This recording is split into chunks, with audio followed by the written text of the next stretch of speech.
Bang, 3, Keras ini. 2, 1. Ya, terima kasih. Di sini saya coba mau bagikan chapter 8 nih. Di sini judulnya bukan menjual, tapi memberi pengalaman nyata. Apa sih pengalaman nyata? Dan kenapa pengalaman itu penting? Pengalaman customer merupakan kunci penting dalam menentukan suksesnya suatu penjualan itu. Pengalaman customer yang bisa dikelola dengan baik itu bisa menjadi strategi penjualan untuk mempertahankan customer tersebut dalam jangka panjang. Kalau kita lihat di sini ada statistik mengatakan hanya sekitar 4% customer yang tidak puas menyatakan ketidakpuasannya. Lah, sisanya kemana? Sisanya menghilang tanpa kita ketahui apa penyebabnya. Di sini dalam suatu bisnis yang paling mudah, bisnis apa sih? Ya berbisnis dengan customer, lakukan suatu penjualan itu. Dalam suatu penjualan diketahui kita tingkat keberhasilannya itu bisa mencapai 60 bahkan 70% jika kita memiliki existing customer yang loyal. Itu pun jika kita memiliki ya, kalau kita nggak punya pasti di bawah itu. Lah bagaimana kita bisa sampai ke 100% atau menggolkan suatu itu? Kita akan bahas lebih lanjut di bab selanjutnya. Biasanya banyak penjual yang fokus itu cuman menjual, maksudnya fokus utamanya itu cuma jualan doang, jual, tapi dia nggak merhatiin sih gimana apa yang dirasakan pembeli itu. Misalkan apakah dia puas, atau mungkin apa dia cukup, atau mungkin dia punya suatu hal ekspektasi lain. Kadang kita sering mengabaikan itu. Dan apalagi kalau kita punya pengalaman buruk itu suatu yang sangat-sangat tidak bisa ditolerir. Ya, seperti kita tahu di sini, menurut salah satu penulis yang terkenal, saya mengambil kutipan dari Ruby Newell Lechner, bahwa excellent customer service itu yang dia lakukan, yang dia terapkan, dan penelitiannya tentang understanding customer. Jika kita mau menembus kesalahan kita, paling tidak rata-rata kita harus memberikan 12 kesan pengalaman baik kita. Well, cukup rumit kan? Kita melakukan kesalahan sekali, kita harus menembusnya 12 kali, yang mana kita belum tentu setiap hari ketemu. Disinilah kenapa kita harus memperhatikan gimana sih kesan customer itu, puas atau tidaknya. Makanya kita harus semangat dan kita harus selalu berikan yang terbaik yang kita bisa. Kenapa sih demikian? Karena customer sendiri pun juga manusia, dan pada dasarnya customer kita itu lebih sensitif terhadap bagaimana yang diperlakukan, bagaimana ia diperlakukan, bukan lebih ke produknya. Mungkin produk juga menentukan, tapi dia lebih sensitif terhadap apa yang dia terima secara langsung. Nah, kalau yang saya baca di sini, menurut lembaga survei Michelson dan Associate, itu dia menemukan 69% customer berlari ke produk lain karena, seperti yang saya bilang tadi, karena sesuatu yang dia rasakan, yang dia terima itu lebih terasa daripada produknya itu sendiri.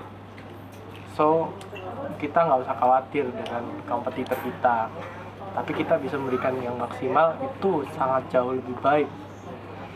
Lalu, apa sebenarnya sih pengalaman customer itu? Customer experience itu lebih dari pelayanan customer biasa atau customer service. Beda ya. Kalau customer service kita pada tahu kan, apa yang dia lakukan, dia hanya memberikan apa yang customer mau dan sebatas itu saja tanpa dia perlu mengetahui detailnya bagaimana. Nah,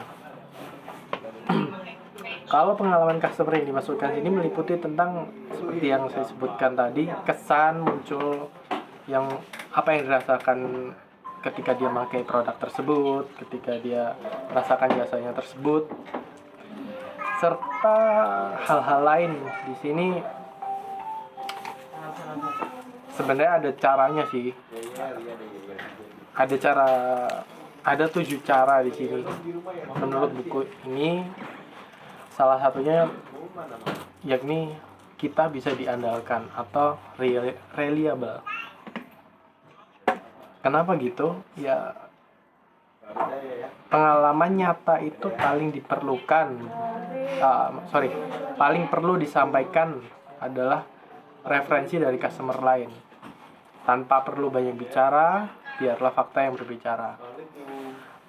Mungkin gambarannya seperti kita bagus memberikan kesan ke customer A. Lalu kemudian kita datang ke customer B, tapi customer B ini juga kenal customer A. Kita sedang mendekati customer B dan customer B minta pendapat dari customer A. Dan customer A memberikan feedback positif terhadap bagaimana kita. Well, kita lebih simpel kan jadinya, dan itu salah satu kunci sebenarnya.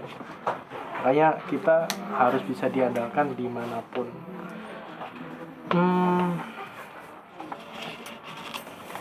Aspek ini sih juga menciptakan kesan bahwa penjual bisa dipercaya, bisa diandalkan, tidak obral janji doang, tapi tepat janji, seperti itu. Dan juga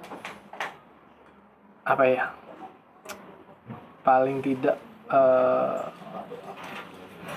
kalau dibayangkan itu ibaratnya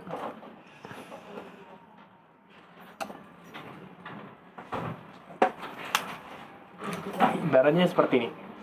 Ketika kita bilang ke customer bahwa, Pak, barang tersebut ini bisa loh Pak untuk menghemat suatu produksi di tempat Pak hingga 50%. Kami yakin seperti itu dan sebagainya. Well, tapi kita nggak mempelajari itu dalam-dalam dan kita nggak bisa proof itu apa yang terjadi. Malah sebaliknya, dia nggak akan merasa satisfied, dia akan merasa, wah kacau nih, apa sih, apa dia cuma ngomong doang. Jadi kita juga harus tetap, ketika kita menjanjikan suatu, kita harus mempelajari itu dengan baik-baik juga. Ya, kita harus menjelaskan itu dengan detail, dengan terukur, dan kita harus nunjukin kalau kita ini bukan penjual biasa, kita penjual yang luar biasa. Kita mengerti segala aspeknya. Kemudian yang kedua,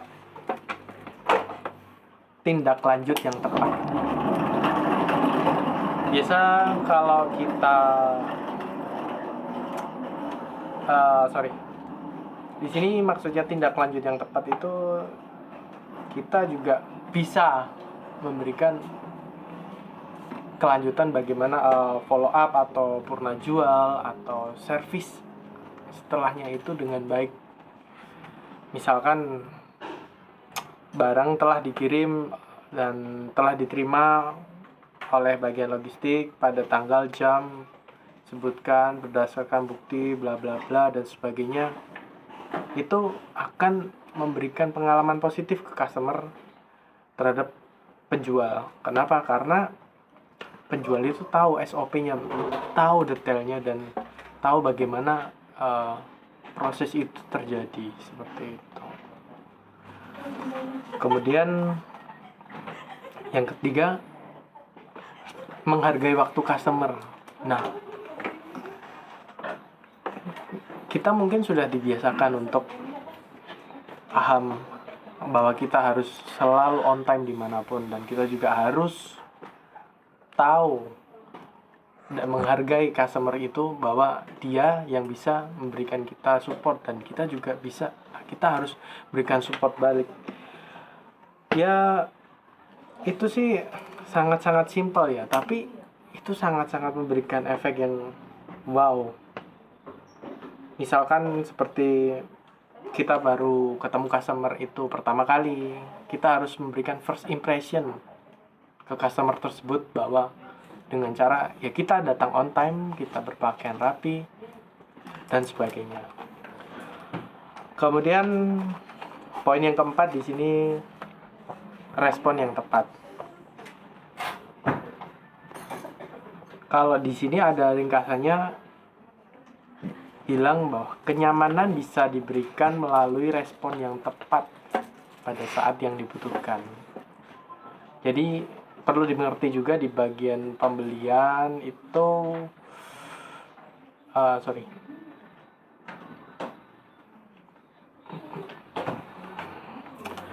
maksudnya agar bisa memberikan respon yang tepat, penjual perlu bersikap proaktif untuk mengetahui masalah tiap customer. Jadi ketika customer ada masalah, kita juga harus proaktif dan tanggap atas masalah tersebut. Nah, kenapa? Karena ujung-ujungnya nanti juga akan feedback dari customer itu sendiri. Dan bisa positif, bisa negatif, tergantung apa yang kita kerjakan. Jika kita mengerjakan dengan baik, pasti feedback positif akan muncul dan memberikan kesan yang bertambah lagi untuk kita. Kemudian poin yang kelima di sini adalah informatif dan komunikatif. Semua customer pasti ingin mendapat kabar segera, baik itu melalui WhatsApp, melalui email. Pastikan kita harus selalu tanggap. Kalau di sini relatif tanggap atau tidaknya kita itu bisa 1-2 jam respon time dari ketika customer tersebut bertanya ke kita. Makanya jangan sampai kita tunda untuk keesokan harinya. Kita harus mengulangi hal-hal demikian. Karena kita akan dianggap mungkin tidak komunikatif atau kita tidak informatif terhadap hal yang dibutuhkan. Mungkin ketika itu bukan suatu hal yang urgent, masih bisa ditolerir. Bagaimana jika itu sesuatu yang urgent? Seperti itu. Kita bisa bayangkan bagaimana customer menjadi kecewa, customer menjadi tidak puas terhadap kita hanya karena kita telat respon. Dan poin yang keenam di sini adalah pengalaman wow. Ya, wow ini di sini customer itu mendapatkan suatu hal yang spesial, kayak something different. Mungkin kalau di buku ini memberikan contoh seperti ketika di Disneyland Jepang, saat mengantre suatu wahana, setiap pengunjung itu tidak dibiarkan mengantre aja, tapi dia diberikan estimasi waktu.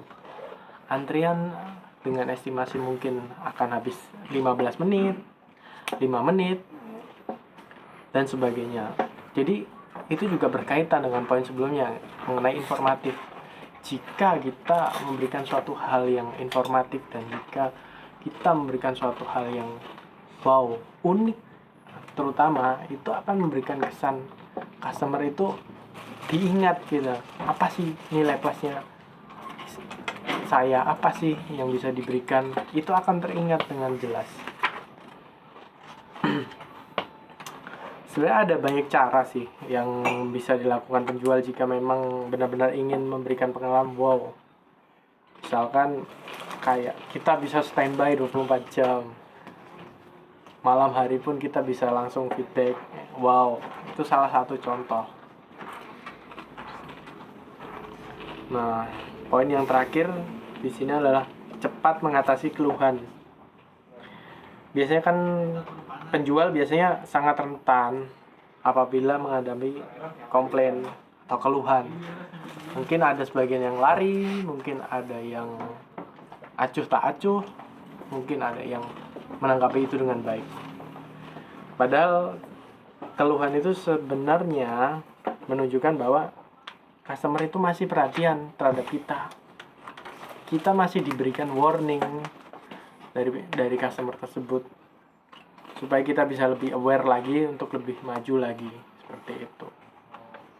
Customer yang nggak mau peduli terhadap kita, seperti kutipan di awal, dia merupakan 96% yang bakal kabur tanpa kita mengetahui kenapa, dan itu sangat besar persentasenya. Jadi untuk bisa kita menjadi suatu hal yang memberikan kesan, memberikan pengalaman yang baik ke customer, kita harus perhatikan 7 poin tadi. Di sini juga disebutkan bahwa hasil survei dari penelitian HealthScout menunjukkan bahwa 9 dari 10 kali kesempatan seorang customer akan tetap melakukan pembelian pada pemasoknya, walau pemasoknya baru saja melakukan kesalahan. Jadi ya masih besar sebenarnya kesempatan kita, tapi ya ada catatan tambahan apabila pemasoknya cepat dan tepat dalam mengatasi kesalahan. Balik lagi, jadi pengalaman customer atau customer experience itu tidak akan berubah menjadi positif dalam satu hari saja.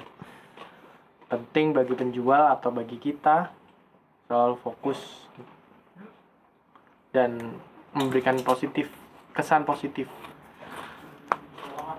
Apalagi ke customer seperti VIP customer, tentu kita akan bisa mendapatkan suatu hal yang lebih. Demikian sharing dari saya. Terima kasih.